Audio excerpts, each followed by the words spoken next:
Shalom, selamat pagi teman-teman semuanya yang berada di Catholic Center. Pada pagi hari ini saya melihat wajah-wajah yang ceria dan kita dari tim komunitas Bunda Kudus memakai seragam putih bebas.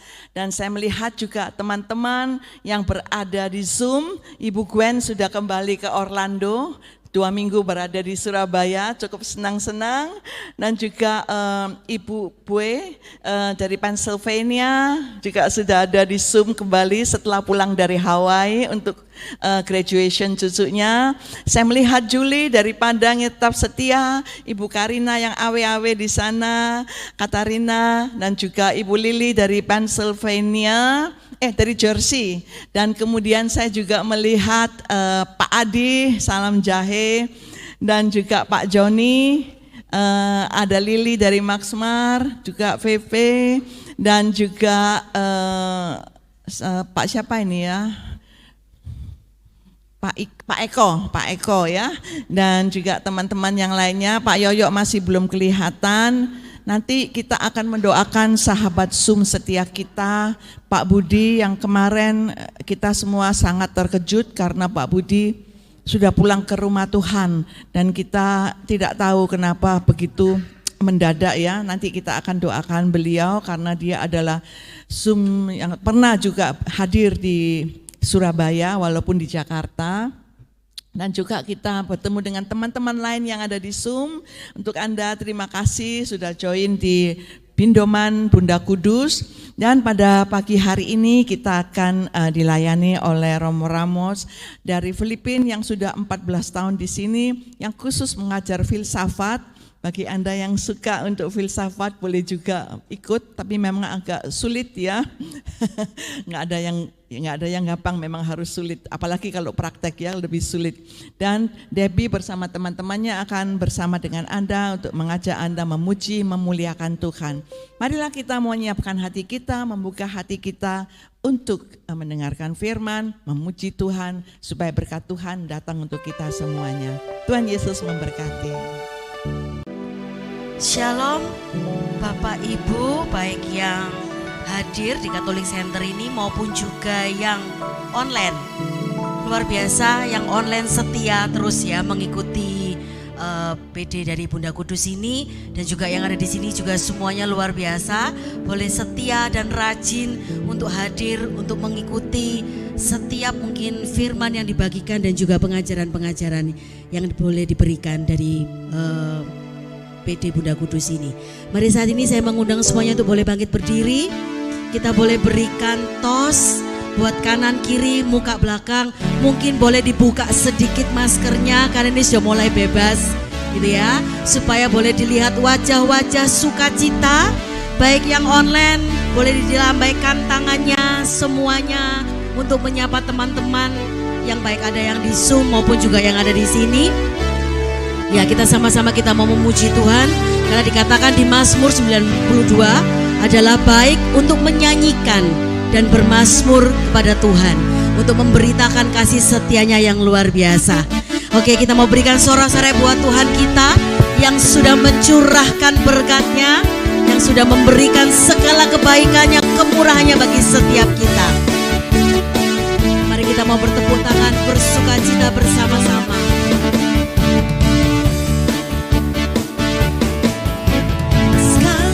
Puji syukur hanya bagimu Tuhan, sebab Kau yang layak dipuja.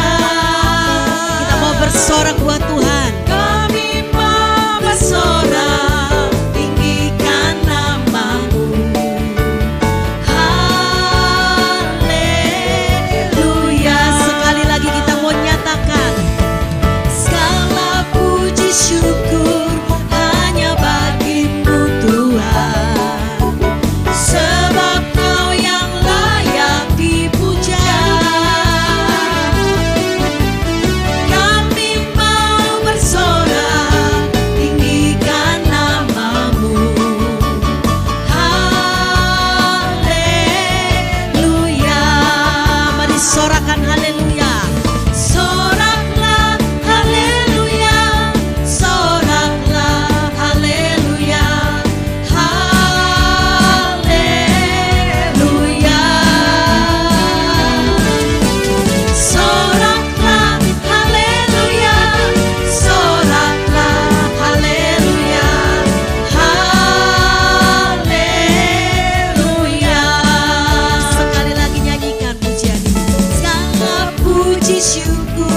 hanya bagimu Tuhan. Sebab apa? Sebab Kau yang layak Amin. dipuja. Kami mau naikkan setiap pujian syukur di Tuhan. Mau bersorak, tinggikan namamu. Haleluya. Mari kita mau lambaikan tangan. Soraklah, haleluya. Soraklah, haleluya. Haleluya.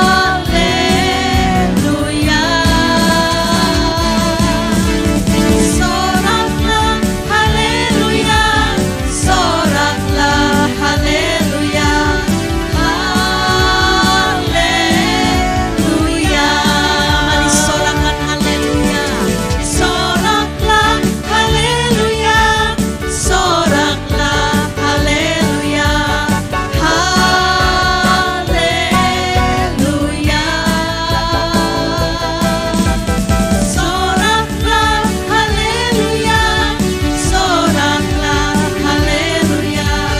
Haleluya. Haleluya. Haleluya, haleluya, haleluya. Sama-sama kita mau tetap tepuk tangan buat Tuhan ya.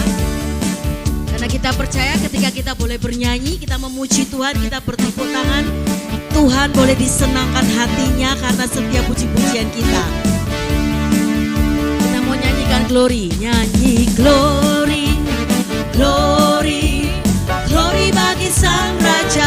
Oh nyanyi glory, glory, glory bagi Sang Raja. Nyanyi glory, glory, glory bagi Sang Raja. Mari rayakan dan nyanyi dengan penuh semangat, kita mau nyanyi. Nyanyi glory, glory, glory bagi Sang Raja. Oh nyanyi glory, glory, glory bagi Sang Raja. Nyanyi glory, glory, glory bagi Sang Raja. Mari rayakan dan nyanyi. Oke, puji nama Tuhan, kita bersuka cita pada pagi hari ini. Dan pada saat ini kita mau tenangkan hati kita. Kita percaya bahwa Tuhan juga turut hadir di tempat ini bersama-sama dengan kita semuanya. Demi nama Bapa dan Putra dan Roh Kudus. Amin. Selamat pagi Bapa. Kami sungguh mengucap syukur kepadamu. Kalau hari ini kami boleh kembali lagi bangun tidur dalam kondisi yang semuanya baik. Kondisi tubuh kami dari ujung rambut hingga ujung kaki, semuanya benar-benar Tuhan boleh memberkati setiap daripada kami. Mungkin sekalipun kondisi tubuh kami ada yang kurang enak, atau kami menghadapi banyak persoalan, permasalahan dalam kehidupan kami, tapi sungguh kami boleh percaya dengan iman kami bahwa Tuhan selalu menyertai kita. Tuhan selalu pegang tangan kami. Terima kasih Tuhan, perlindungan Tuhan sungguh boleh kami rasakan begitu sempurna, begitu indah setiap kebaikan-kebaikan Tuhan yang boleh kami rasakan. Biarlah pagi hari ini Tuhan Yesus, kami boleh satukan hati kami, untuk kami boleh bersama-sama menyanyikan setiap ucapan syukur kami kepadamu, menyanyikan setiap korban syukur kami kepadamu. Kami mau untuk kami boleh menyenangkan hatimu. Kami mau Tuhan, apapun kondisi kami pagi hari ini adalah persembahan hidup kami bagi Engkau. Kami mau tetap belajar untuk kami boleh tetap selalu bersyukur kepadamu. Karena Tuhan tidak pernah meninggalkan setiap anak-anaknya. Terima kasih Tuhan Yesus, inilah setiap nyanyian pujian kami. Dan biarlah nyanyian ini benar-benar manis kau dengar. Benar-benar biarlah pujian ini boleh menyenangkan hatimu. Terima kasih Tuhan Yesus.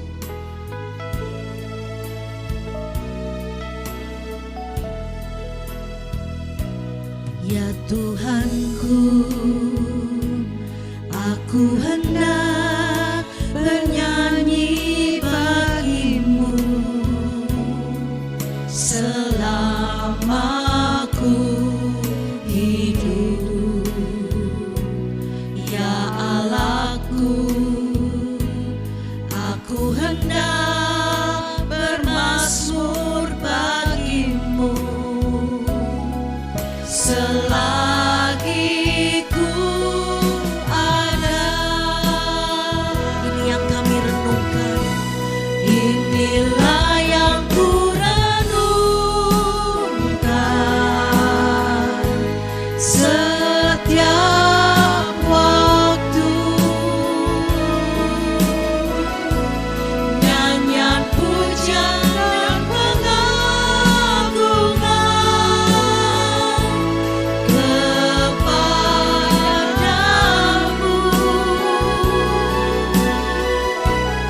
Biarlah manis kau dengar Tuhan, manis kau dengar Tuhan, dan hatiku bersuka karenamu. Sama-sama kita nyatakan. Ya Tuhanku, aku hendak bernyanyi bagimu Selama kami masih ada Tuhan, kami mau terus menyanyikan pujian kami. Ya Allahku, aku hendak bermazmur bagimu selagi ku ada. Ini yang kami renungkan, inilah yang ku renungkan Setiap waktu, setiap waktu. Nyanyian pujian dan pengagungan kepadamu.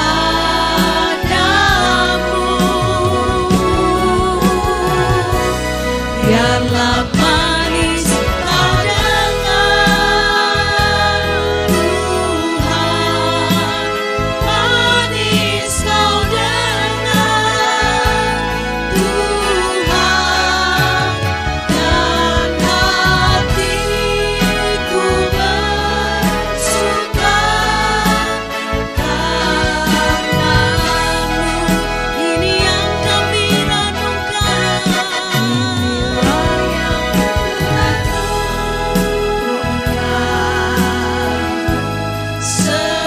setiap waktu. nyanyian pujian dan pengagungan kami hanya bagimu Tuhan Yesus. Dan pengagungan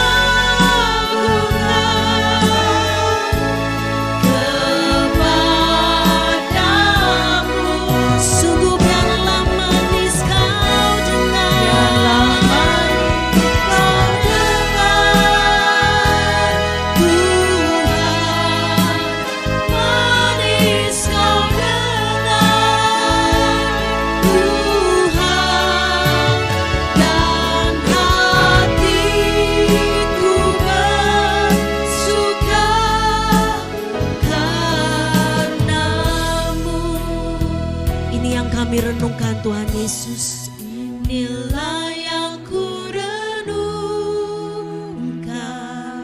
Setiap kebaikan-Mu Tuhan, setiap waktu yang Kau nyatakan dalam kehidupan kami. nyanyian pujian dan pengagungan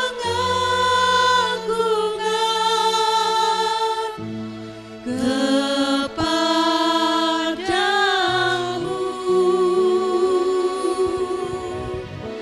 Biarlah manis kau dengar Tuhan, manis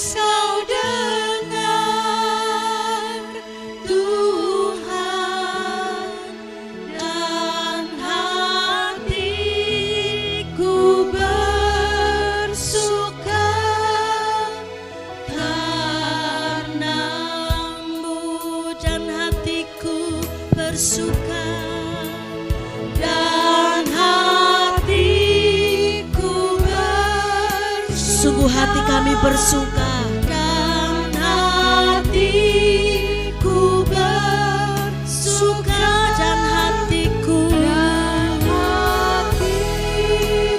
bersuka karenamu.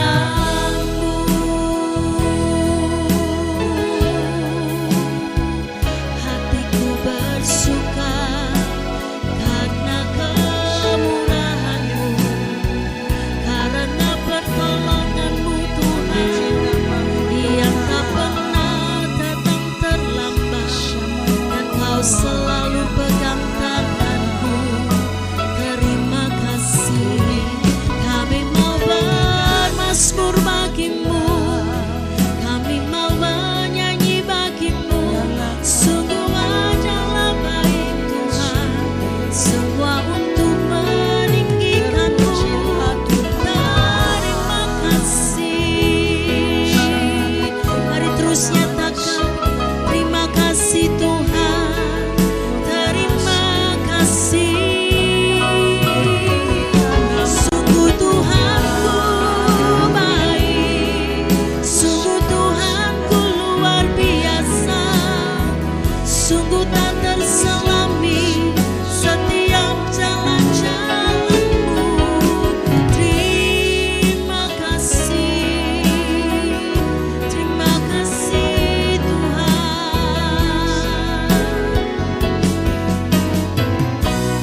Inilah yang kuranukan setiap waktu, nyanyian pujian dan pengagungan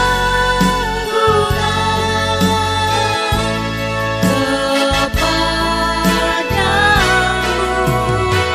Sungguh biarlah manis Kau dengarkan Tuhan setiap nyanyian kami, setiap ucapan syukur kami.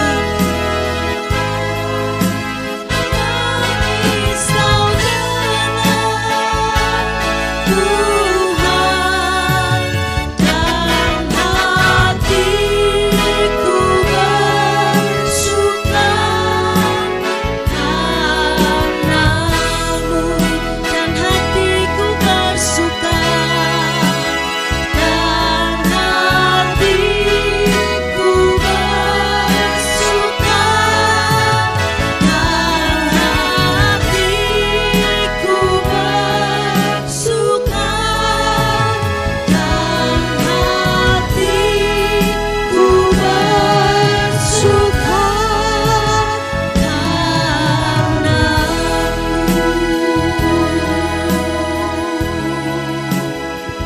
Terima kasih Tuhan Yesus, terima kasih. Kami sungguh mengucap syukur karena benar-benar Engkau boleh memberkati setiap daripada kami hari ini. Terima kasih Bapa, terima kasih. Inilah setiap ucapan syukur dari setiap daripada anak-anak-Mu, baik yang online maupun juga yang hadir di tempat ini. Kami percaya Tuhan, setiap pujian syukur kami, setiap nyanyian syukur kami, benar-benar semuanya adalah manis Kau dengar. Dan sebentar Tuhan Yesus, kami akan mendengarkan setiap pewartaan sabda-Mu. Mari biarlah Engkau sendiri yang boleh mengangkat tangan-Mu Tuhan, untuk memberkati anak-Mu yang Kau utus. Biarlah benar-benar Tuhan Yesus, otoritas surgawi yang daripada-Mu Engkau curahkan, Engkau berikan untuk anak-Mu ini, untuk Romo kami yang tercinta. Dan biarlah benar-benar Tuhan Yesus, Engkau juga boleh membajak setiap hati kami.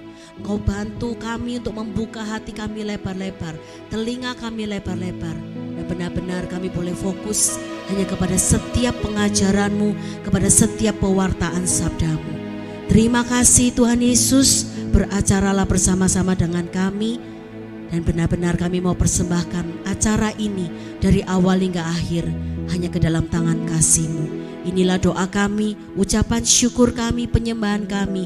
Hanya kami mau persembahkan di dalam satu nama yang penuh kuasa, Tuhan kami Yesus Kristus. Amin. Demi nama Bapa, Putra dan Roh Kudus. Amin. Selamat pagi semuanya. Saya Romo Ramon Lebih dulu saya mohon maaf kalau ada kesalahan dalam tata bahasanya karena saya bukan orang Indonesia. Oke. Saya minta semuanya maju.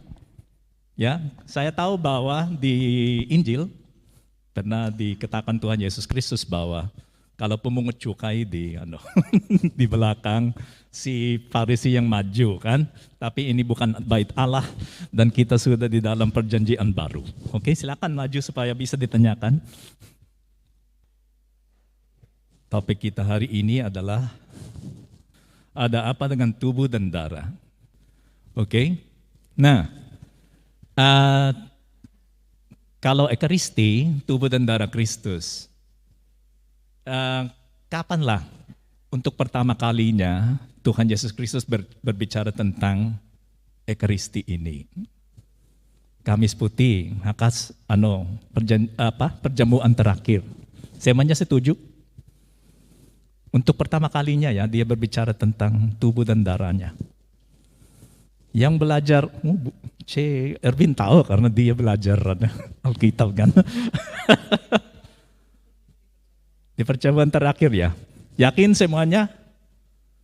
Apakah kita belum tidak ingat ya? Satu kali Tuhan Yesus Kristus mengatakan, sekalian harus memakan dagingku dan meminum darahku. Yang dikatakan pada perjamuan terakhir adalah inilah tubuhku dan inilah darahku. Tapi dia pernah mengatakan, sekalian harus memakan dagingku dan meminum darahku. Kapan?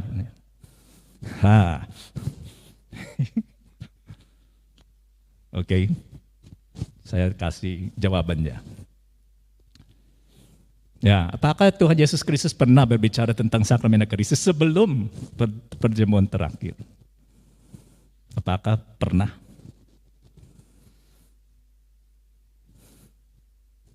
Dulu dia di tempat yang sunyi, dia memperbanyakkan apa? Roti dan ikan. Itu seperti Ekaristi kan, tapi tidak ada anggurnya, ada ikannya. Oke? Dan orang banyak itu senang. Sehingga waktu itu sudah selesai dan murid-muridnya Tuhan Yesus Kristus menyeberang kan. Dan Tuhan tidak ikut di dalam perahunya. Tapi mereka tiba-tiba ada badai di tengah Danau Genesaret. Dan dia harus menyelamatkan murid-muridnya dengan berjalan di atas air. Oke? Nah, setelah dia menyelamatkan murid-muridnya, mereka menyeberang sampai ke kotanya Santo Petrus, apa namanya? Kapernaum, kan? Mereka sering ke sana dan ada menginap di rumahnya Santo Petrus. Maka mereka sampai ke Kapernaum. Tapi orang banyak itu karena merasa bahwa Tuhanlah yang memiliki kebenaran. Mereka mencari dia. Tidak menemukan dia di tempat yang sunyi itu dan melihat bahwa ada beberapa perahu yang sudah tidak ada. Dan mereka berpikir, oh iya, dia ke Kapernaum. Maka mereka jalan kaki di tepi danau sampai ke Kapernaum. Oke, dan di sana menurut Yohanes bab 6, oke? Bab 6. Ketika orang banyak menemukan Yesus di seberang laut itu, mereka berkata kepadanya, Rabi, bila mana engkau tiba di sini? Karena mereka melihat murid-muridnya naik perahu, tapi mereka tidak melihat Tuhan Yesus Kristus naik bersama mereka. Mereka tidak tahu bahwa dia berjalan di atas air. Okay? Nah, Yesus menjawab mereka, aku berkata kepadamu, dia tidak menjawab pertanyaannya. Bagaimana kamu sampai ke Kapernaum tanpa perahunya? Tapi katanya, aku berkata kepadamu, sesungguhnya kamu mencari aku, bukan karena kamu melihat tanda-tanda, mukjizat-mukjizat, melainkan karena kamu telah makan roti itu dan kamu kenyang, senang dengan makanan itu. Itu masih yang roti dari yang perbanyakan dan ikan, kan? Dan katanya Tuhan Yesus Kristus, bekerjalah bukan untuk makanan yang akan dapat binasa, melainkan untuk makanan yang bertahan sampai kepada hidup yang kekal, yang akan diberikan anak manusia kepadamu, sebab dialah yang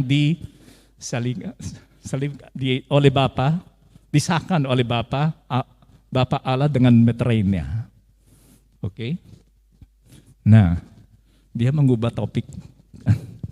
Karena memang itu yang dia rencanakan. Aku harus berbicara lebih dahulu tentang Ekaristi ini.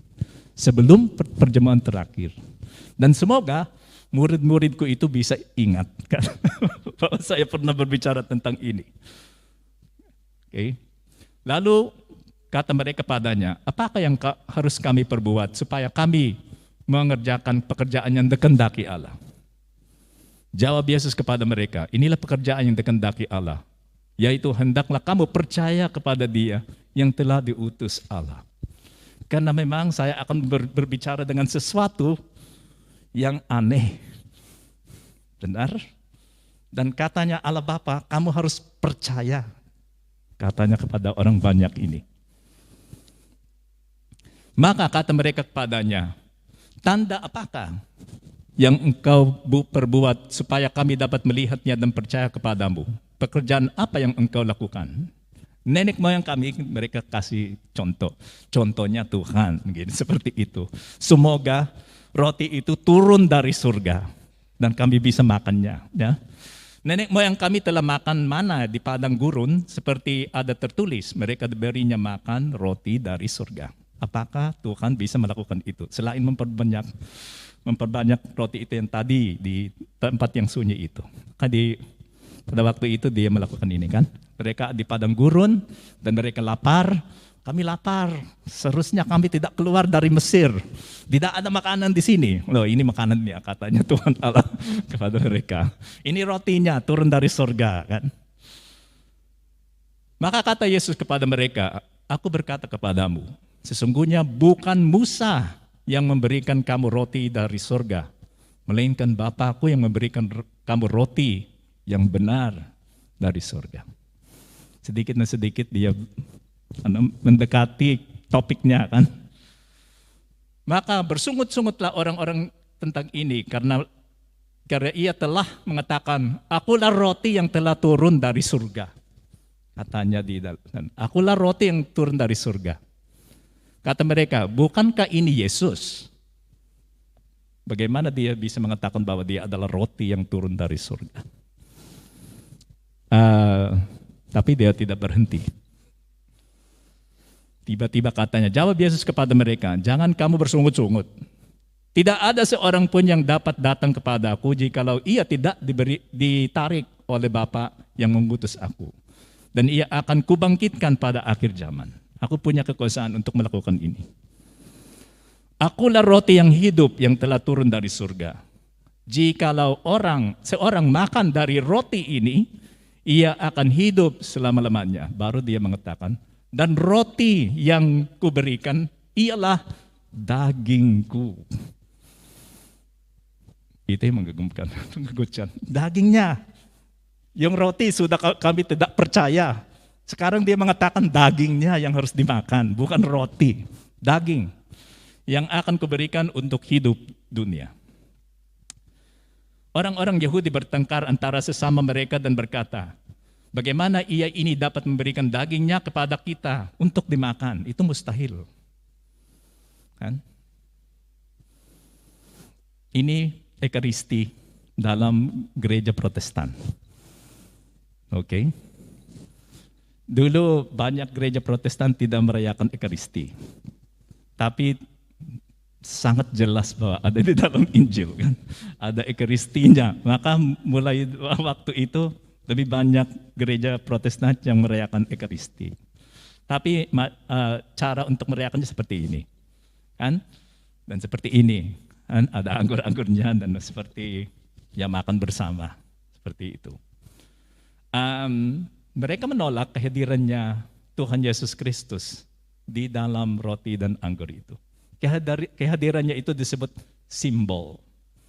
Oke, dan kadang kita orang Katolik bingung juga. Saya pernah mendengar beberapa orang Katolik, Romo, karena ini simbol tubuh dan darahnya Tuhan Yesus Kristus. Oleh karena itu harus dihormati. Loh, itu bukan simbol. Itu sungguh-sungguh tubuh dan darahnya Tuhan Yesus Kristus. Karena orang Yahudi itu sudah bersungut-sungut kan. Nah, kalau memang maksudnya Tuhan Yesus adalah ini simbol, setelah semuanya itu bersungut-sungut, dia harus, oh sorry kan. Maksud saya simbol, bukan daging dan darahku. Oke? Jelas ya, kita sepakat ya bahwa itu adalah simbol. Jangan takut, aku tidak akan meminta kamu memakan dagingku dan meminum darahku. Tapi dia tidak menarik kembali apa yang dia sebut. Dia menekankannya.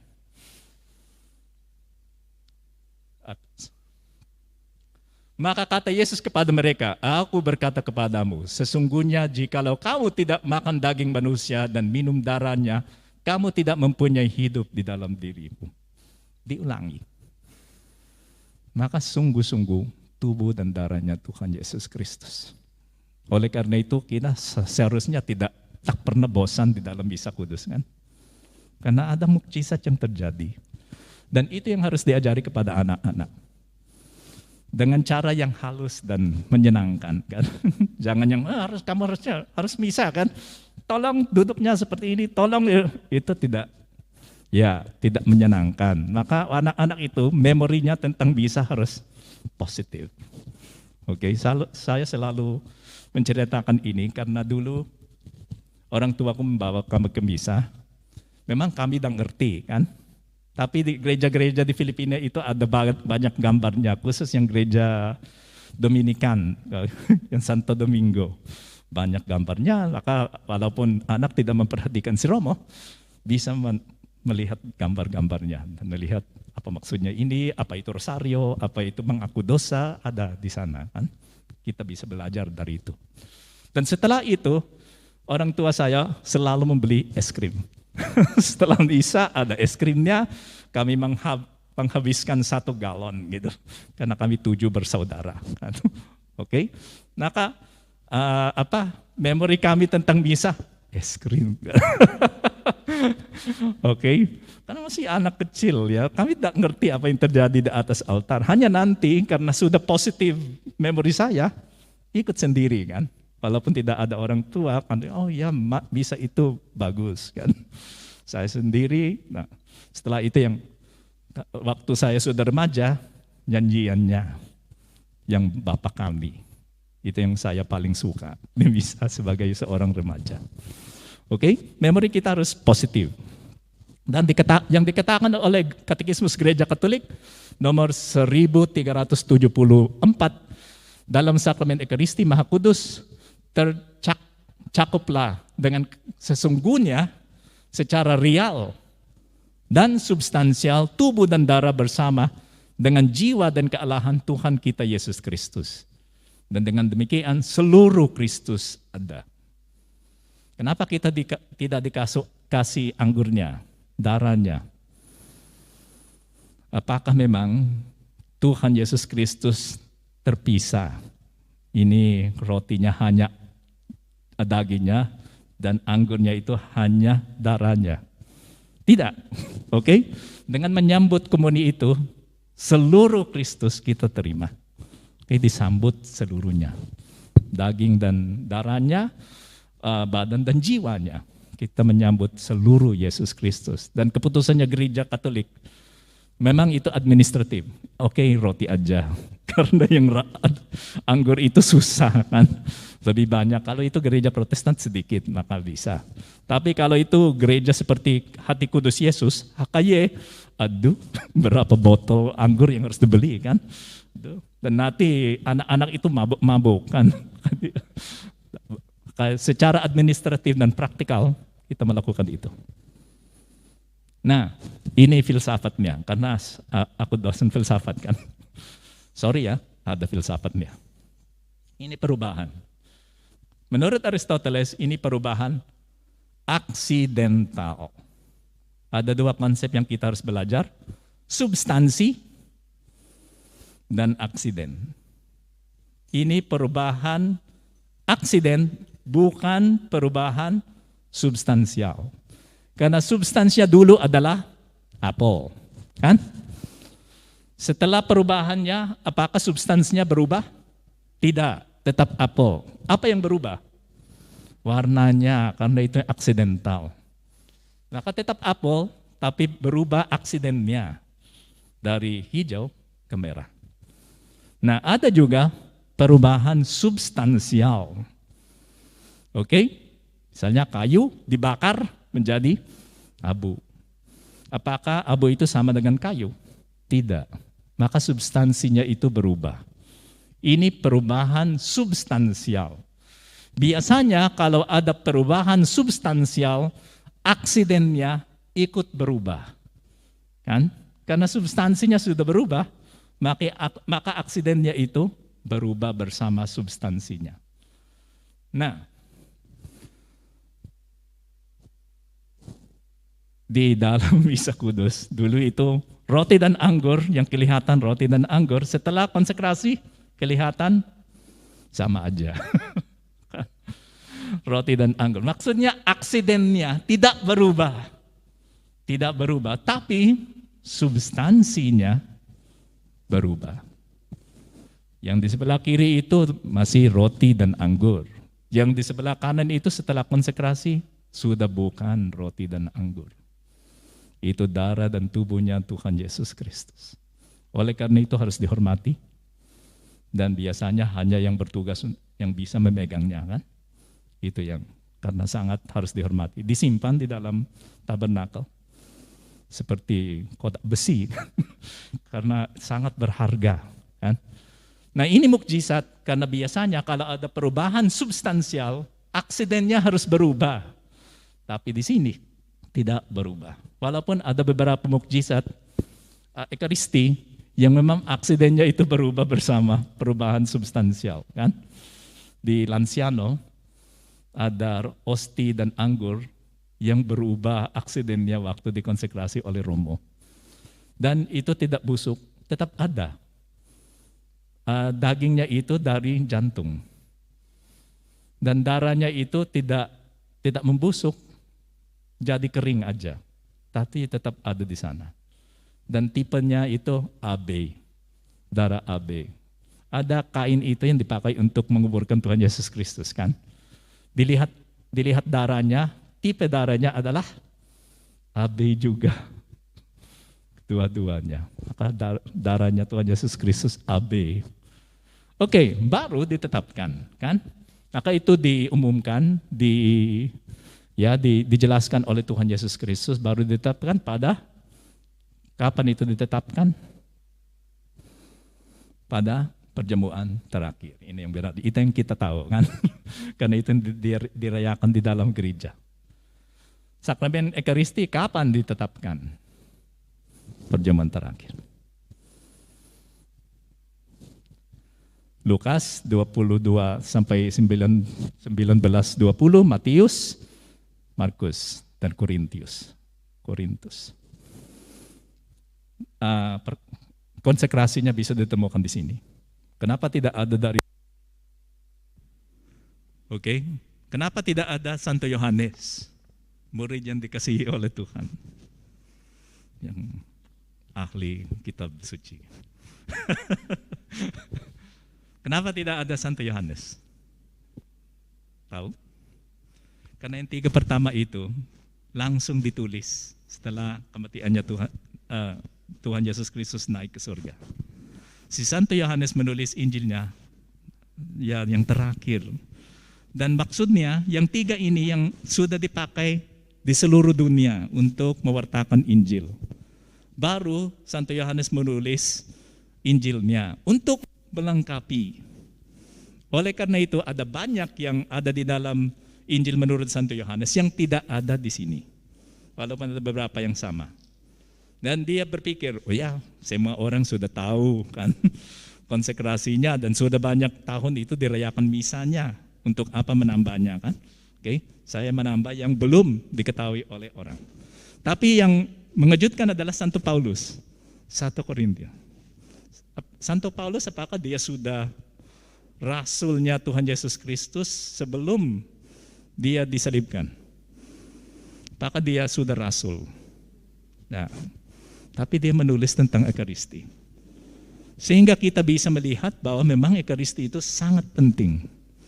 Sehingga orang yang tidak melihat penetapan itu, tetap percaya. Dia seorang uskup kan.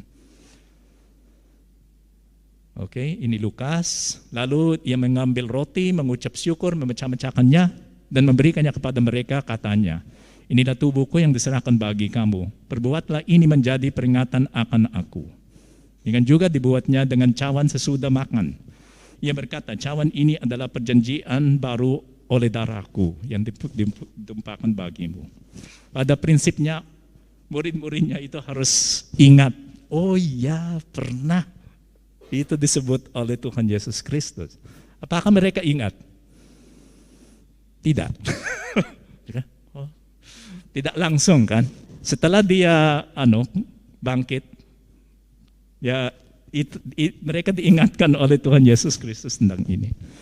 Dan Lukas, Matius, Markus ini sebab apa yang kau teruskan kepadamu, ini Korintus, kembali. Markus ini ketika Yesus sama aja, ambillah inilah tubuhku. Sesudah itu mengambil cawan, mengucap syukur, lalu memberikannya kepada mereka. Karena inilah darahku, sama. Lukas gimana? Hilang ya Lukasnya. Terlalu cepat. Ya, nanti Lukas ada. Korintus juga disebut oleh Santo Paulus. Katanya, aku menerima itu langsung dari Tuhan Yesus Kristus. Oke. Sebab apa yang kuteruskan kepadamu telah aku terima dari Tuhan, yaitu bahwa Tuhan Yesus Kristus pada malam waktu ia diserahkan mengambil roti. Dan berikutnya, Tuhan Yesus Kristus sendiri yang menjelaskan itu kepada Santo Paulus. Oke. Nah, Ekaristi itu untuk pertama kalinya dirayakan, ya kapan dirayakan? Apakah itu perjamuan terakhir? Ekaristi misa di Emmaus kan? Misa pertamanya terjadi di mana? Hehehe. Di atas Golgota. Kapan itu dirayakan? Itu yang terjadi di atas altar. Oleh karena itu, ada dua konsekrasi. Tubuh dulu, baru darah. Apa maksudnya ini? Apa ada apa dengan tubuh dan darah?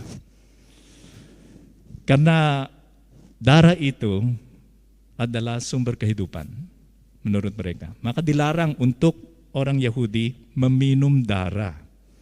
Katanya perjanjian baru, jangan makan sesuatu yang berdarah. Katanya Tuhan Allah kepada orang-orang Yahudi. Karena itu sumber kehidupan. Maka kamu membunuh orangnya atau hewannya itu kalau kamu meminum darahnya. Dilarang. Darah itu sumber kehidupan, itu bersumber dari Allah langsung. Itu karena mereka belum berbicara tentang jiwa. Maka darah. Sehingga kalau darah itu terpisah dari badannya itu mati. Itu maksudnya. Kalau kita memisahkan tubuh dari darahnya, itu mati. Sekarang kita mengatakan bahwa kalau jiwa kita itu terpisah dari badan kita, kita mati. Tapi pada waktu itu mereka mengatakan, kalau darahnya terpisah dari tubuhnya, dia mati. Itu yang terjadi di atas kayu salib. Dan itu adalah pengorbanan, karena misa adalah pengorbanan untuk menyelamatkan kita. Sebetulnya kita yang harus dikorbankan, karena kita yang orang jahat itu kita, bukan Tuhan Yesus Kristus. Tuhan Yesus Kristus menggantikan kita. Akulah yang mati, supaya kamu tidak mati. Dan dia mati dengan perpisahan tubuh dan darahnya. Lebih bermakna kan? Bisa. Oleh karena itu ada dua konsekrasi. Kristus pertama itu terjadi di atas altar. Dan karena itu perjamuan dan pengorbanan. Berhubungan dengan Paskah. Paskah itu memang perayaan Kristiani, tapi lebih dahulu itu perayaan Yahudi. Tiap tahun mereka merayakan itu karena itu diminta oleh Tuhan Allah supaya mereka tidak lupa bahwa mereka diselamatkan oleh Tuhan Allah dari Mesir. Cara bagaimana dia menyelamatkannya, bagaimana itu caranya? Dia menyuruh malaikat maut, kan, untuk membunuh semua apa di Mesir. Anak sulung, baik anak sulung manusia maupun anak sulung hewan. Dia datang. Tapi untuk menyelamatkan orang-orang Yahudi, apa yang mereka harus lakukan? Tapi mengorbankan anak domba dulu. Makanya anak domba itu adalah simbol Tuhan Yesus Kristus sebelum itu terjadi. Dan dioleskan pintunya supaya malaikat itu melihat, oh ini di sini tinggal seorang Yahudi. Jemaatnya Tuhan Allah, aku tidak akan membunuh anak sulungnya. Dan dia lewat, kan? Karena maksudnya Paskah adalah lewat. Dia melewati yang harus diselamatkan. Gerak. Tolong digerakkan aja. Ini malaikatnya, dan mereka merayakan itu, pengorbanan Paskah di dalam. Dan di gambar itu bisa dibaca atau dilihat di dalam kitab mana? Itu ada di dalam Perjanjian Baru. Di dalam kitab mana? Yang aneh-aneh itu dijelaskan di mana? Wahyu, kitab Wahyu. Di dalam kitab Wahyu, Santo Yohanes karena dia yang menulisnya kan, katanya ada altar. Di atas altar ada anak domba. Ya yang terluka atau disembelih sebagai pengorbanan. Itu Tuhan Yesus Kristus. Di atas altar. Dan semua malaikat dan makhluk menyembah dia yang ada di atas altar. Oleh karena itu di dalam misa kita mengatakan, Romanya mengatakan, anak domba Allah yang menghapus dosa dunia, kasihanilah kami. 3 kali. Nah ini yang lebih teologis, lebih teknis. Semoga masih ada waktunya. Materi dan forma. Di dalam teologi yang tradisional, semua sakramen ada materi dan formanya. Materi adalah barang yang dipakai untuk menjalankan sakramen itu. Forma adalah apa yang disebut oleh romo atau pelayannya untuk melakukan sakramen ini. Nah itu pun pindahin.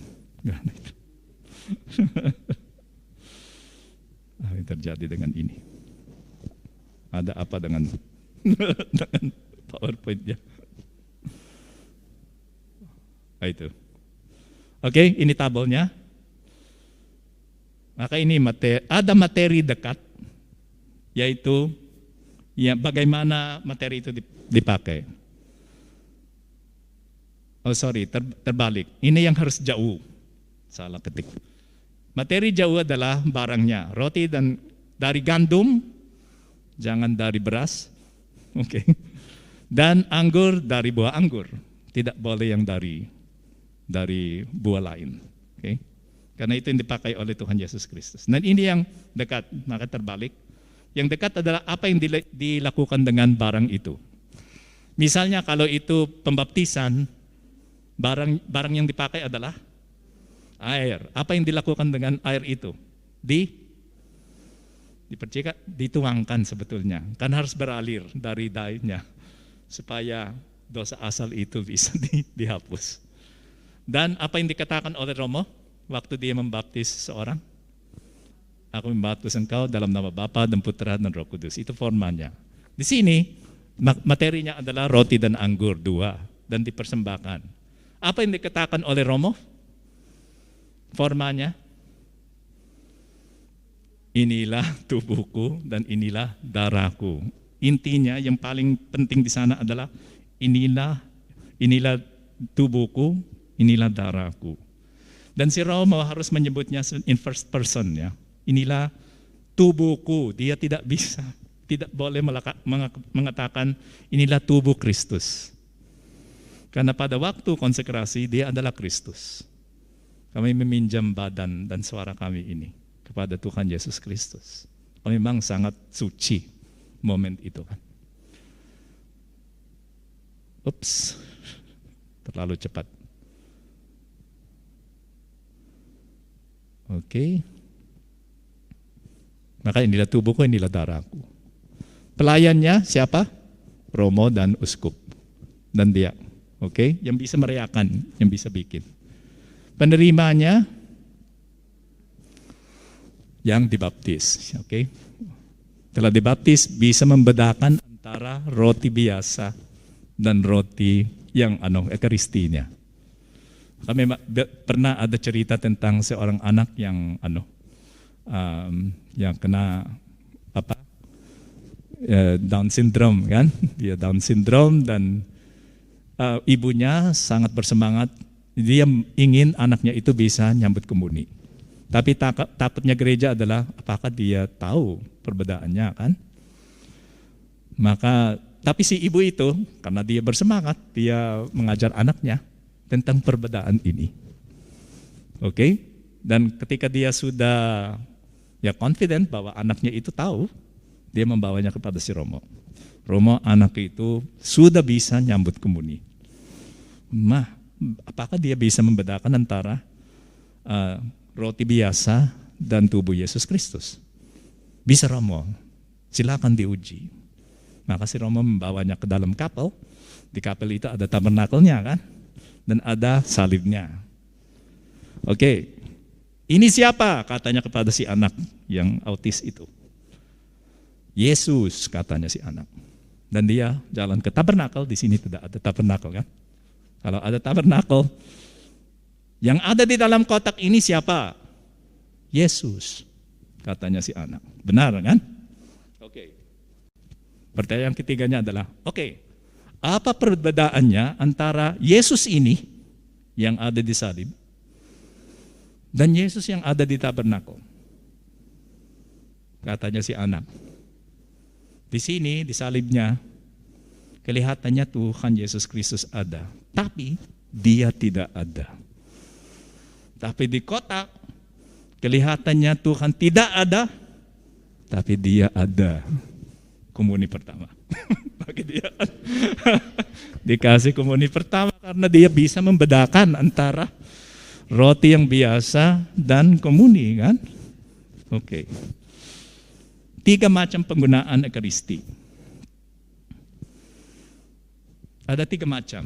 Yang disebut infieri, belajar sedikit bahasa Latin, infieri, in usu, dan yang ketiga factum esse, dan perbedaannya seperti itu.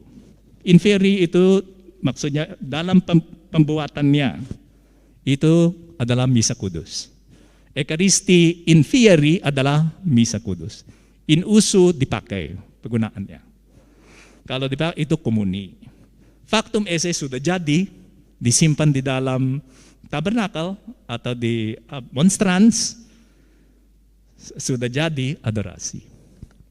Itu beda daripada kepercayaan Protestan. Yang Protestan itu karena mereka bisa mengatakan bahwa dalam perjamuan Yesus ada, tapi setelah perjamuan sudah tidak ada. Maka berhenti. Tapi di dalam gereja Katolik selalu ada. Kalau itu jatuh, kelupaan, Tuhan masih ada. Oleh karena itu diselamatkan, dimasukkan ke dalam tabernakel kan, atau dimakan. Karena selama ada roti di sana, Tuhan Yesus Kristus itu ada. Dibagi-bagi rotinya, tiap bagian itu Tuhan ada. Tuhan tidak dibagi, tapi seluruh Yesus Kristus ada di dalam setiap bagian dari osti itu. Oleh karena itu kita bisa berdoa di depannya. Saya sedikit sharing. Sebetulnya saya tidak mau menjadi Romo. Maka saya mengikuti kegiatannya Opus Dei dulu. Dan tidak mau ikut sebetulnya. Saya diajak untuk retreat, tidak mau gitu. anak nakal gitu. Nggak mau itu. Beberapa kali saya diajak oleh temanku itu, nggak mau. Maka saya melarikan diri ke rumahnya nenek supaya saya tidak diganggu oleh temanku itu. Dia ke sana. Dan karena saya sudah lelah, saya mengatakan kepadanya, oke, kalau si Zen temanku itu di KUR, kalau si Zen itu ikut, aku ikut. Oh bagus, karena Zen itu ikut. Saya ikut retretnya. Saya ikut retret. Saya suka. Akhirnya, wah luar biasa retret ini. Saya bisa berbicara sama Romo. Sudah lama saya mau berbicara dengan Romo siapapun kan. Di sini ada Romonya. Saya berbicara. Setelah itu saya ikut kegiatan, tapi tidak terlalu bersemangat juga kan. Tapi mereka melihat bahwa oh si Ramon itu bisa menyerahkan diri kepada Tuhan. Oke, suatu hari kami ke pantai, maka enjoy, menikmati di pantai, swimming, snorkeling dan lain-lain. Dan semuanya itu bagus karena semua anak yang bersamaku itu orang baik semuanya, kecuali saya mungkin. Dan tiba-tiba teman baikku itu datang dan katanya, mungkin kamu bisa menyerahkan dirimu kepada Tuhan. Tidak. Karena saya belajar S1 kedokteran, maka mau jadi dokter, kan? Enggak, saya mau menjadi dokter, menikah, punya anak, sudah. Oke, saya marah kepada dia, meninggalkan dia. Tapi tidak tahu kenapa ada sesuatu yang terjadi di dalam diriku. Nah, kalau supaya saya tidak merasa seperti itu yang kurang enak kan? Apa yang saya lakukan? Berdoa di depan sakramen Maha Kudus. Itu kesalahanku. Seharusnya harus melarikan diri dari Tuhan kan. Tapi solusi yang saya dapat, oke, aku berdoa di depan sakramen Maha Kudus. Dan katanya Tuhan, memang aku memanggil kamu. Aduh. Siap Tuhan, saya ikut. Oke. Maka ya itu long story short. Jadi Romo datang ke Indonesia. Oke, adorasi itu bagus kan? Kita akan menjadi orang bagus. Dari yang orang nakal, orang bagus. Ya, adorasi solusinya kan. Oke? Hasil perayaan Ekaristi. Yang adorasinya mungkin kita bisa nyanyi sekarang. Saya suka lagu ini, saya sudah tahu kalau saudara-saudari tahu lagunya. Memang modern tapi bisa teman-teman saya bisa bantu.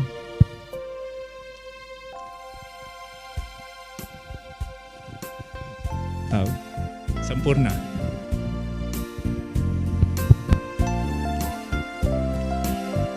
Kamu bersama-sama nyanyi.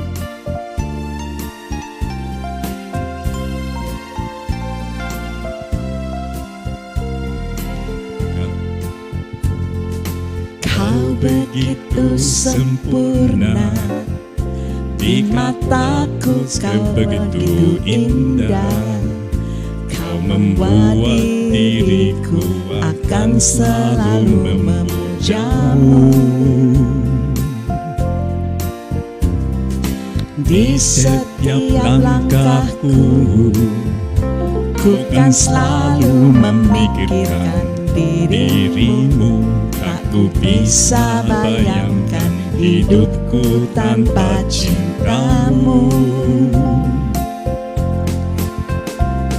Janganlah kau tinggalkan diriku, takkan mampu menghadapi semua. Hanya bersamamu ku akan bisa. Kau adalah darahku, adalah jantungku, kau adalah hidupku, lengkapi diriku, oh sayangku kau begitu sempurna, sempurna. Kau genggam tanganku saat diriku lemah dan terjatuh. Kau bisikan kata dan hapus semua sesalku. Janganlah kau tinggalkan diriku, takkan mampu menghadapi semua. Hanya bersamamu ku akan bisa. Kau adalah darahku, kau adalah jantungku, kau adalah hidupku, lengkapi diriku. Oh sayangku, kau begitu Semuanya sempurna, sempurna, sempurna. kau genggam tanganku saat diriku lelah dan terjatuh. Kau bisikan kata dan hapus semua sesalku.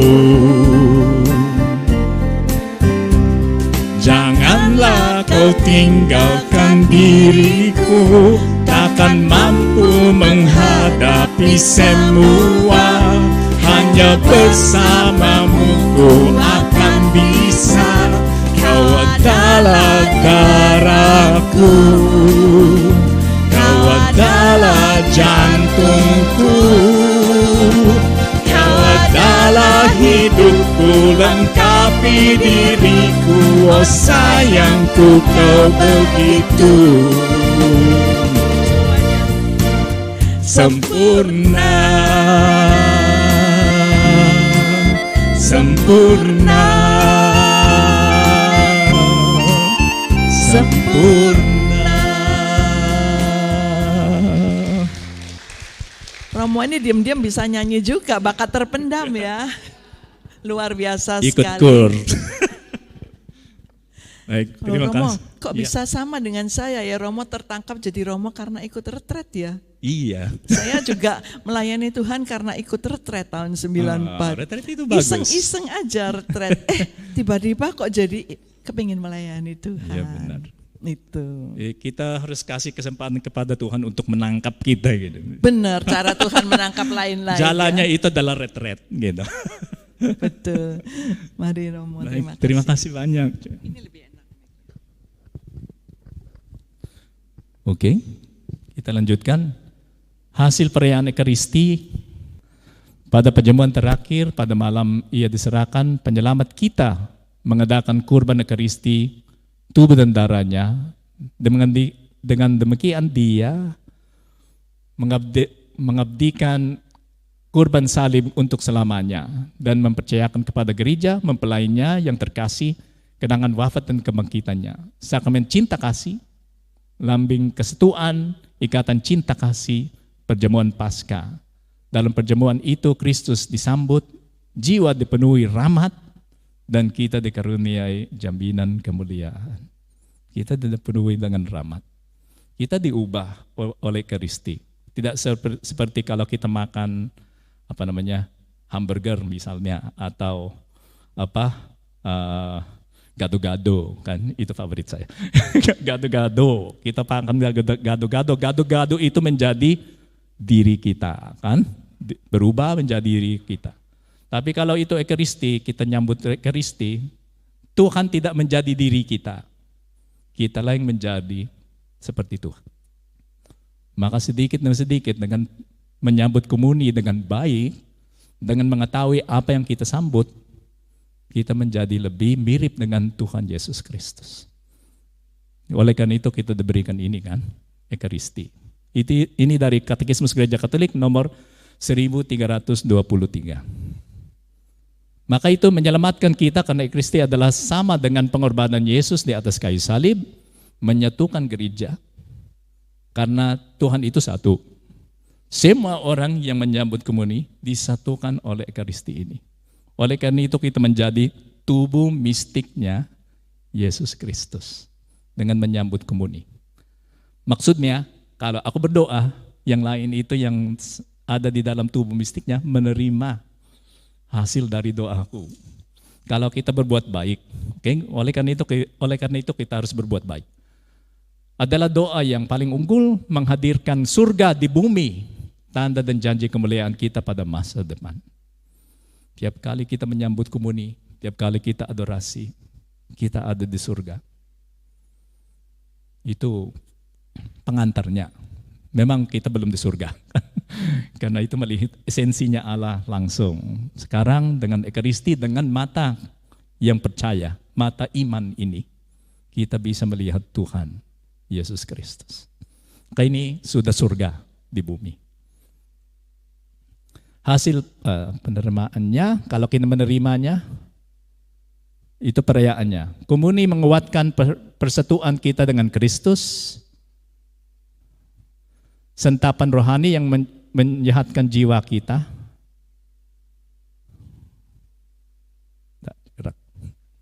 Tiba-tiba itu lari.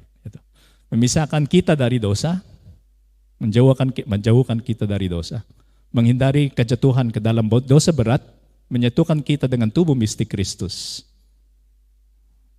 dan membuat kita berjalan sampai ke sana. Karena kembali. Oke. Memang itu hasilnya, mungkin itu yang terakhir.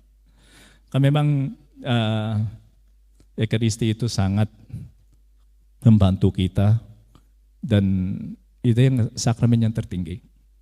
Sakramen lain itu tidak ada kekuatannya atau gunanya tanpa ini. Karena itu sakramen lain itu kita menerima sebuah rahmat, sebuah macam rahmat.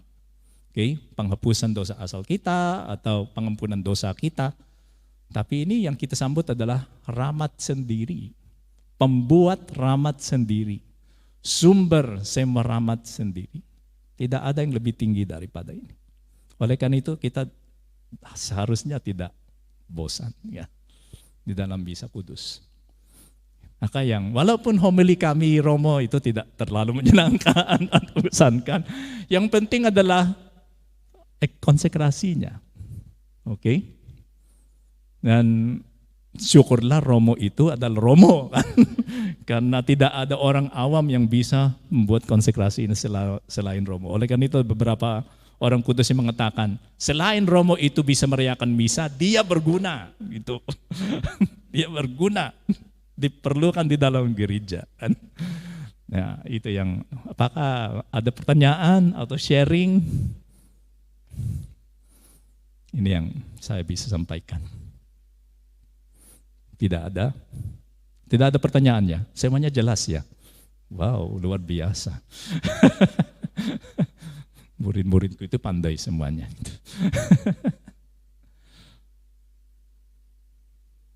Oke, kalau tidak ada pertanyaan, sebetulnya saya ada satu lagu, tapi saya lupa bawa anunya. Tahu yang ini yang sederhana, tapi juga membantu kita untuk mencintai Tuhan. Yang pertama itu I am beautiful. Oke, I am beautiful.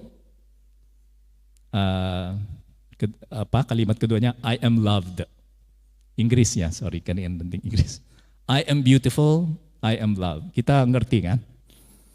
Aku indah, cantik, dan I am loved, aku dicintai. I am forgiven by the mercy of God. Aku diampuni oleh kerahiman Allah.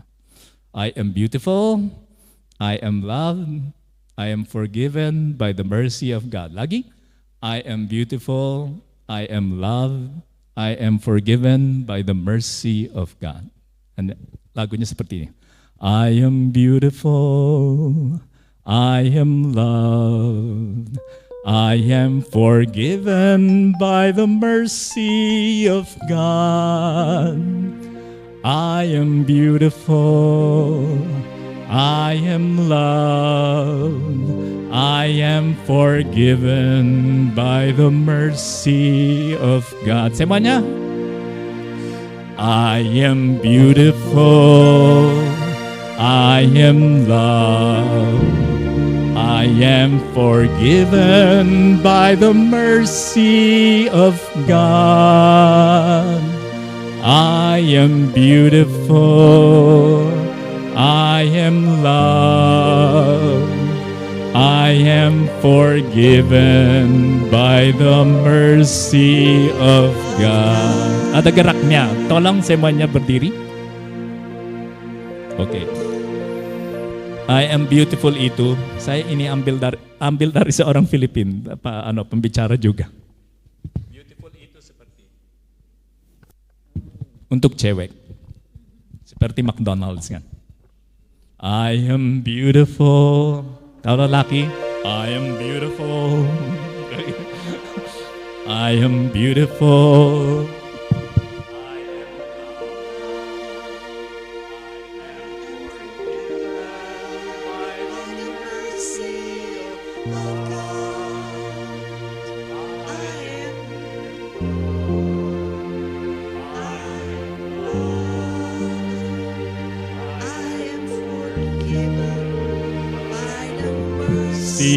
Of God. Sekarang you are beautiful, you are loved, you are forgiven by the mercy of God. You are beautiful, you are loved, you are forgiven by the mercy of God. We, bergandengan tangan. We are beautiful. We are loved. We are forgiven by the mercy of God. We are beautiful. We are loved.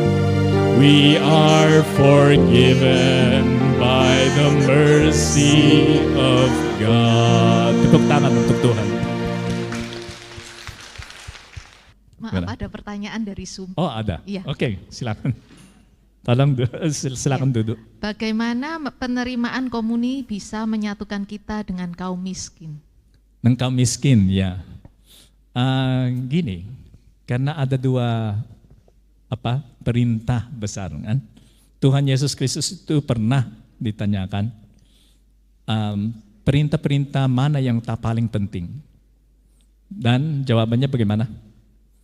Kasihilah Tuhan Allahmu dengan segenap hatimu di atas segala sesuatu kan. Dan ada yang kedua yang tidak bisa dipisahkan, yaitu dan kita harus mencintai sesama kita. Apa hubungannya dengan 10 perintah Allah? Tahukah hubungannya? Sama persis.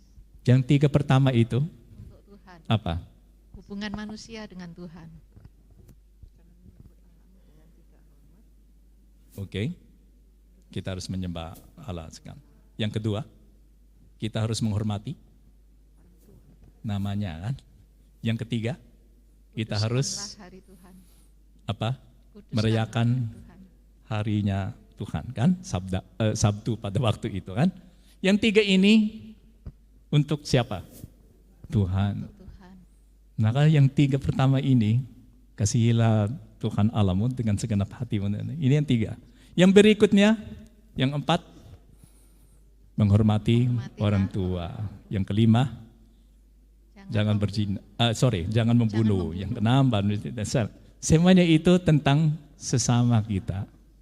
Maka yang 2 besar itu tidak beda dari yang 10 itu seperti singkatannya.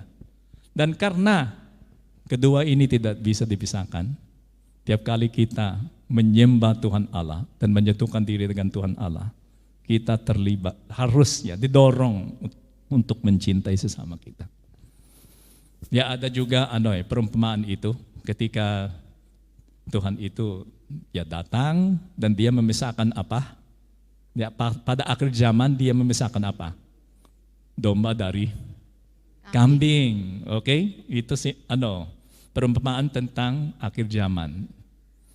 Yang domba-domba ini kenapa disuruh ke surga? Karena mereka Taat. ya, taat dengan cara apa? Apa yang karena mereka bertanya, katanya, kenapa kami disuruh ke surga? Apa yang kami lakukan? Atau dia mengatakan karena kamu taat kepadaku, tapi bagaimana kami menjadi taat kepada Tuhan? Apa yang disebut oleh Tuhan pada waktu itu di dalam perumpamaannya? Apa yang dilakukan oleh domba-domba ini? Karena aku di dalam penjara dan aku dikunjungi, aku sakit, kamu merawat aku. Orang-orang yang melakukan ini untuk sesamanya layak untuk masuk ke surga. Yang disuruh ke neraka, apa yang mereka tidak melakukan sehingga mereka disuruh ke neraka. Sama aja kan. Mereka tidak melakukan apa yang dilakukan oleh orang. Dan alasan kenapa mereka dihukum seperti itu, karena apapun yang kita lakukan untuk saudara-saudari kita yang kecil, kita melakukannya untuk Tuhan Allah. Itu menguatkan ketaatan kita kepada dua perintah ini. Itu yang dilakukan oleh Ekaristi. Oke, apakah itu menjawab? Baik, makasih Romo. Bagaimana agar kita bisa menularkan kecintaan kita kepada Ekaristi, kepada anak-anak, terutama anak-anak yang masih kecil, masih TK atau SD, karena mereka bersemangat diajak ke biak, tapi ketika diajak untuk Ekaristi mereka merasa enggan. Oke. Sebetulnya kalau anak itu masih kecil, tidak perlu diajak. Tidak perlu. Kalau dia tidak mau. Oke. Kalau anak kecil dia dibawa ke gereja, kalau dia siap. Supaya itu seperti di sekolah. Kita tidak langsung mengajar algebra. Ke anaknya baru datang ke sekolah, mata kuliah kita hari ini adalah algebra. Tolong, gitu. Langsung tidak kan? Maka dia masih di tempat itu. Kalau lebih dahulu dia dibawa ke gereja dan ditunjukkan Ekaristi, kan? Supaya dia tertarik, kan? Sebetulnya banyak yang tertarik dengan melihat orang tuanya menyambut komuni. Saya melihat itu waktu saya kasih komuni, sama anak itu sana ikut membuka mulutnya. Atau anaknya digandung itu mau juga dia minta dari Romo yang rotinya karena sudah tertarik kan. Maka ada waktunya ketika dia tertarik dan itu dia dibawa. Itu sama dengan rosario misalnya. Jangan memaksa seorang anak kecil untuk mendoa rosario karena dia belum siap untuk berdoa seperti itu kan. Karena apa yang akan terukir di dalam pikirannya kalau setiap kali kita doa rosario dia merasa tidak enak, rosario itu jelek, kan? Harus menyenangkan. Nah, kita harus tahu bagaimana kan? Misalnya, si nenek itu sakit, ayo kita berdoa rosario karena dia mencintai neneknya. Maka Bu, saya ikut, karena anak-anak ikut demi cinta akan neneknya, kan? Itu caranya, kan? Menurut saya seperti itu. Tapi untuk setiap anak itu berbeda. Ada anak-anak yang sangat baik sehingga masih kecil sudah mau ke gereja kan, dan duduk mendengarkan, gitu. Tidak seperti saya gitu. Nonton gambarnya itu, mandang gambarnya. Pakai itu menjawab. Ya, sudah habis. Sudah habis. Oke. Ada pemberkatan setelah itu kan. Maka untuk menutup sesi aja ini, kita silakan berdiri dan bersyukur kepada Tuhan. Aku bersyukur kepadamu ya Tuhan atas segala resolusi yang baik, kasih dan inspirasi yang telah Engkau curahkan kepadaku dalam renungan ini. Aku mohon pertolonganmu untuk melaksanakannya. Bundaku yang tak bernoda, Santo Yusuf, Bapa dan Tuanku, malaikat pelindungku, doakanlah aku. Dalam nama Bapa dan Putra dan Roh Kudus. Amin. Terima kasih banyak. Terima kasih banyak Father Ramon. Ya, semoga dengan penjelasan mengapa ada apa dengan tubuh dan darah, kita semakin mencintai Ekaristi dan semakin rajin untuk mengikuti Ekaristi. Baik, Bapak Ibu yang terkasih, Selasa depan kita akan dilayani oleh Ibu Tanti Tutang yang seorang ibu rumah tangga yang sudah lama tinggal di Singapura, sekitar 25 tahun gitu. Dia adalah anak rohani dari Mami Chun yang dalam waktu dekat ini akan hadir di Jakarta untuk melayani di PD Santo Thomas. Dan hari Selasa depan kita diberkati dengan Ibu Tanti yang akan singgah di Surabaya untuk melayani di Pindoman. Maka tema yang dibawakan adalah tradisi Tionghoa dalam Perjanjian Lama. Karena Ibu Tanti ini sedang belajar tentang huruf-huruf atau huruf-huruf Mandarin itu ternyata banyak ditemukan di Perjanjian Lama, dan itu yang akan disampaikan kepada kita Selasa depan. Jadi mari kita semua hadir di Pindoman untuk mendengarkan pengajaran dari Ibu Tanti Tutang di Catholic Center hari Selasa tanggal 20 Juni. Hari Kamis ini tanggal 15 Juni Deverbum akan belajar bersama dengan Bapak Paskalis Edwin tentang kitab sejarah yang pertama, yaitu 1 dan 2 Samuel. Jika Bapak Ibu ingin membutuhkan pelayanan dari KUR Bunda Kudus untuk acara pemberkatan pernikahan di gereja atau acara-acara lain, dapat menghubungi Ibu Lili Mokhtar. Ataupun ingin bergabung untuk melayani tim Bunda Kudus dalam KUR, boleh juga menghubungi Ibu Lili Mokhtar, karena KUR Bunda Kudus melayani di Catholic Center ini setiap Jumat pertama jam 12 siang. Bunda Kudus juga memiliki banyak media sosial yang bisa Bapak Ibu kunjungi untuk mendapatkan informasi sekitar Bunda Kudus. Ada Telegram, ada Instagram, Facebook, dan YouTube. Mungkin beberapa rekaman ulang dari Pindoman ada di YouTube juga. Bagi Bapak Ibu yang terkasih yang tergerak hati untuk membantu pelayanan kami di Pindoman, silahkan mentransferkan donasi Bapak Ibu melalui rekening BCA atas nama Erni Istiawan atau Setiawati Mulyo dengan nomor rekening 46456756774. Kami juga menyediakan barang-barang rohani, ada patung, ada lilin, atau macam-macam yang lain untuk souvenir atau untuk kita sendiri yang dalam membantu pelayanan Pater Wawor di Holy Land. Sekian pengumuman, terima kasih, dan kita akan bersama-sama mendoakan Bapak Budi. Baiklah Bapak Ibu yang terkasih, sebelum kita tutup acara pada siang hari ini, sahabat kita Bapak Budi, di mana selama pandemi Bunda Kudus itu selalu dalam Zoom dan beliau tidak pernah absen, dan juga baik di Pindoman maupun di Deverbum. Dan tahun yang lalu sempat ke Surabaya di Catholic Center bertemu dengan kita semuanya. Kemarin kita mendengar berita beliau mendadak pulang ke rumah Tuhan dan kita tidak tahu apa sakitnya, tetapi memang beberapa kali ini kita jarang melihat Pak Budi di Zoom. Ya biasanya dia selalu bercanda, orangnya riang gembira, maka kita semuanya kaget. Marilah kita mau tundukkan kepala, kita akan mendoakan Pak Budi. Bapa di surga, pada saat ini kami berkumpul di tempat ini, di dalam kami bersyukur dan sukacita kami kehilangan salah satu saudara sahabat kami Pak Budi, di mana beliau senantiasa selalu bersukacita bercanda di dalam Zoom, tetapi pada saat ini Tuhan, beliau sudah tidak bersama dengan kami lagi dan sudah pulang ke rumah-Mu. Tuhan, tidak ada orang yang sempurna di hadapan-Mu. Biarlah Engkau mengampuni segala dosa-dosanya dan Engkau memberikan tempat peristirahatan yang tenang di surga kekal sehingga dia damai di sana. Dan khususnya kami berdoa untuk istri dari Pak Budi yang saat ini juga dalam keadaan sakit. Tuhan, kami percaya Engkau tidak akan meninggalkan Ibu Budi ini.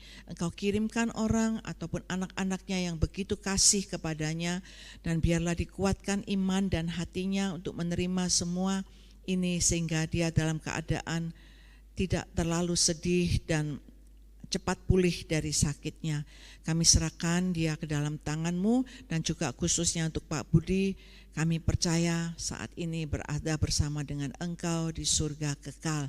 Baiklah, kita semuanya akan satukan dengan doa yang Tuhan ajarkan sendiri. Bapa kami yang ada di surga, dimuliakanlah namamu, datanglah kerajaanmu, jadilah kehendak-mu di atas bumi seperti di dalam surga.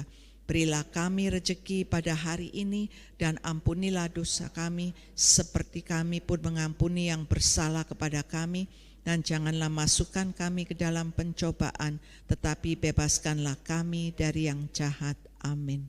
Bunda Maria, kami serahkan Pak Budi ini ke dalam tangan-Mu untuk Kau berikan pada putra-Mu Yesus.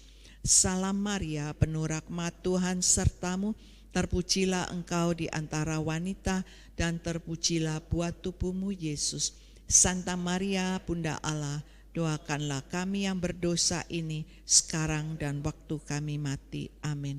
Kemuliaan kepada Bapa, Putra, dan Roh Kudus seperti pada permulaan, sekarang, selalu, dan sepanjang segala abad.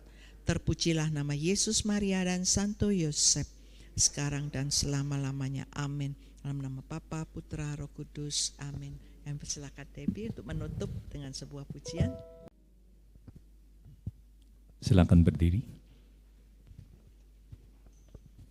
Mari kita berdoa Anima Christi. Dalam nama Bapa dan Putra dan Roh Kudus. Amin. Jiwa Kristus, kuduskanlah aku. Tubuh Kristus, selamatkanlah aku.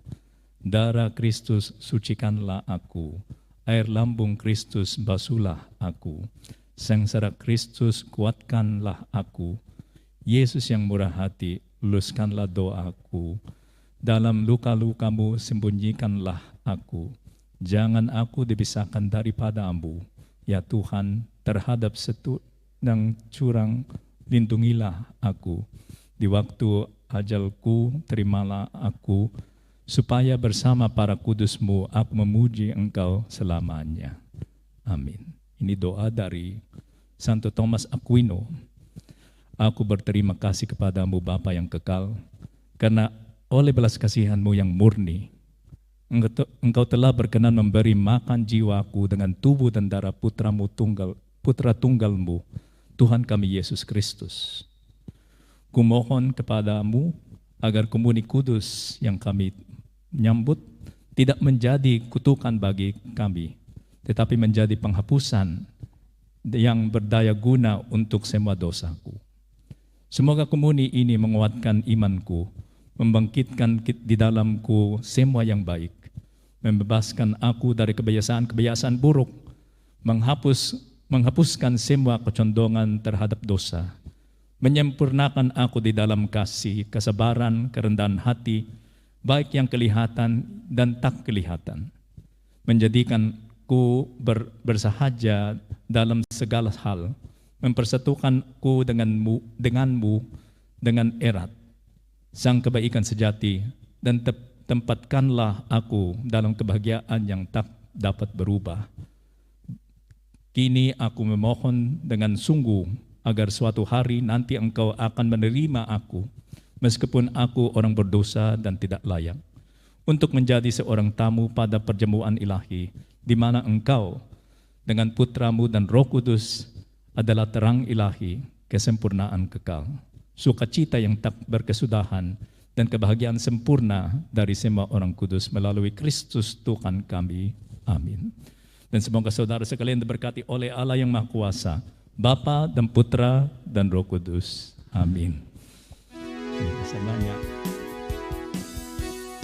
Puji nama Tuhan, kalau pada pagi hari ini, pada siang hari ini, kita boleh selesai untuk persekutuan doa bersama dengan Romo Ramon. Terima kasih buat teman-teman yang sudah hadir, Bapak Ibu yang sudah hadir, dan juga boleh mengikuti persekutuan ini dengan setia dari awal sampai akhir melalui Zoom. Dan biarlah sebelum kita pulang atau melakukan aktivitas kita, sekali lagi sama-sama saya mengajak semuanya untuk bangkit berdiri, untuk kita boleh memuji Tuhan, karena kita percaya dari pagi hari sampai malam hari ini, malam hari kita semuanya adalah untuk memuji Tuhan. Sama-sama katakan, dari terbit matahari sampai pada masuknya, biarlah nama Tuhan dipuji.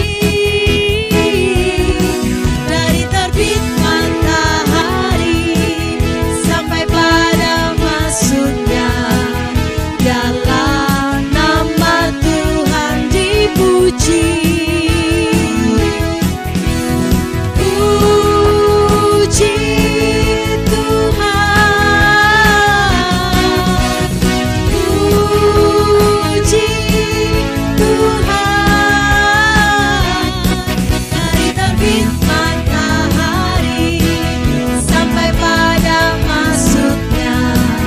Biarlah nama Tuhan dipuji. Kita mau puji Tuhan.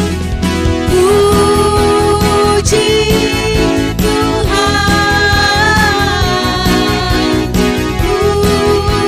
puji Tuhan. Dari terbit matahari sampai pada masuknya. Biarlah nama Tuhan dipuji. Biarlah nama Tuhan dipuji. Biarlah nama Tuhan dipuji. Sekali lagi kita mau nyatakan. Biarlah nama Tuhan dipuji. Haleluya. Terima kasih. Tuhan memberkati semuanya. Sampai ketemu di Selasa yang akan datang.